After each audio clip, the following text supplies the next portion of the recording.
Olá, bora embarcar numa viagem no tempo? A gente vai voltar para um momento muito caótico, mas super criativo e politicamente tenso da nossa música. E o centro de tudo era uma casa. Um casarão lendário que virou o picadeiro de um verdadeiro circo humano. Vamos lá entender essa história. E essa frase, gente, é a chave para a gente entender tudo.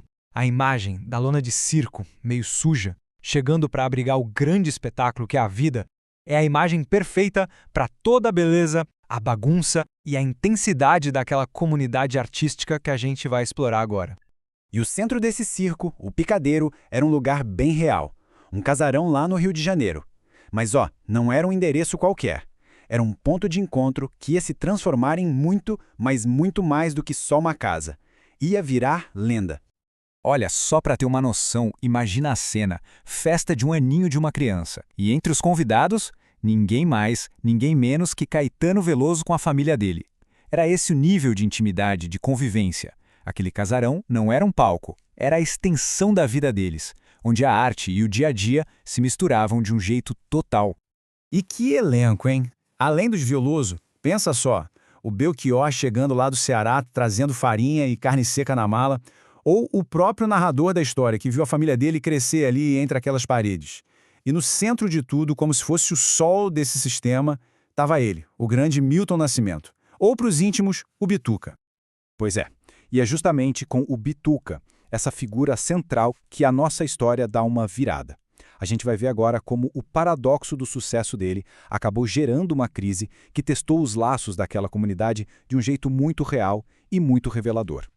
E aqui, o que pega é o contraste. É brutal. Pensa bem, de um lado, o cara estava no auge, o álbum Milagre dos Peixes bombando. Bituca, que viveu anos de favor, finalmente conseguindo comprar o seu apartamento. Do outro lado, a realidade o batendo na porta. Ele descobre que foi enganado pelos empresários e estava quebrado. Quebrado a ponto de perder o AP que tinha acabado de comprar. Um paradoxo clássico da vida de artista, né?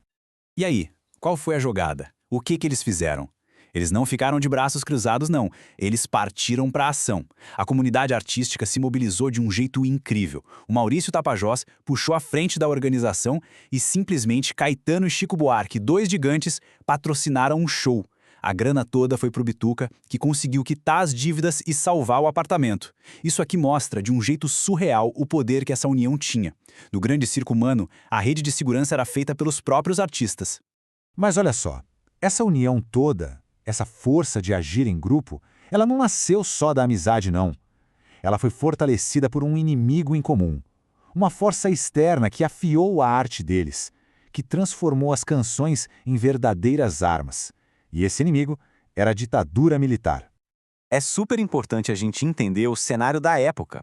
Essa criatividade toda não estava rolando num vácuo, sabe? O Brasil vivia sob uma ditadura militar. A censura era pesadíssima e os atos institucionais criavam um clima de medo constante. E o Bituca, em especial, sentia na pele a urgência de reagir a tudo aquilo. E claro, a resposta veio pela arte. No álbum Milagre dos Peixes, a censura vetou quase todas as letras. E a solução deles? Pura genialidade. Eles usaram as vozes como se fossem instrumentos e os instrumentos como se fossem vozes, passando toda a carga política, toda a emoção, de um jeito que talvez fosse até mais forte, mais visceral do que as palavras originais conseguiriam. E essa letra aqui, do Ronaldo Bastos, na voz do Bituca, nossa, ela é o exemplo perfeito disso. Faca amolada. A música virava exatamente isso, uma lâmina afiada, cortando o silêncio que o regime impunha com a força da paixão e da fé. Era uma forma de resistir poderosa e poética. Ok, vamos dar uma pausa nessa luta política e mergulhar numa história um pouco mais pessoal, mais íntima. Uma história que revela a genialidade, a colaboração e, principalmente, a humildade que rolava ali no meio daquela turma. Então, a história começa de um jeito bem simples. O Bituca compõe uma melodia lindíssima, um presente de casamento para um casal de amigos, a Paula e o Bebeto. Aí ele chega para o narrador dessa nossa história e dá a missão: põe uma letra aqui.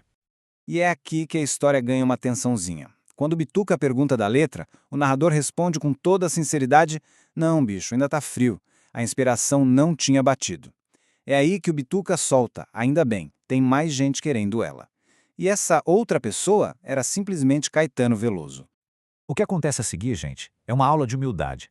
O narrador, em vez de ficar com ciúme, se sentiu honrado. Ele comparou a tentativa dele com o manuscrito que o Caetano entregou dias depois. E ele diz, na lata, que a versão do Caetano era indubitavelmente superior. Não era só melhor, era, como ele mesmo disse, de outra escala de valores. E o resultado?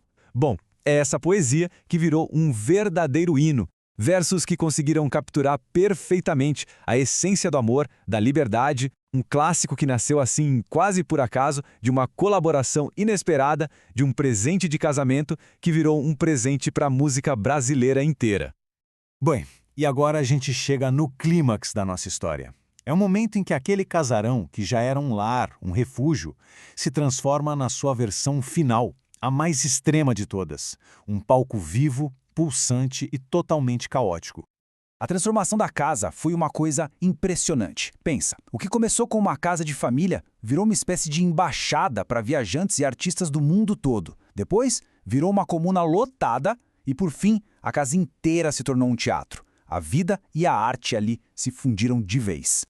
E quem é que morava nessa comuna que virou teatro? Era uma galera do mundo inteiro. Tinham uruguaios, tchecos, americanos, ingleses, argentinos, africanos, brasileiros. E para completar, ainda chegaram os atores do lendário Teatro Oficina, que tinha sido desmontado pela ditadura lá em São Paulo. A intensidade criativa e caótica estava no nível máximo.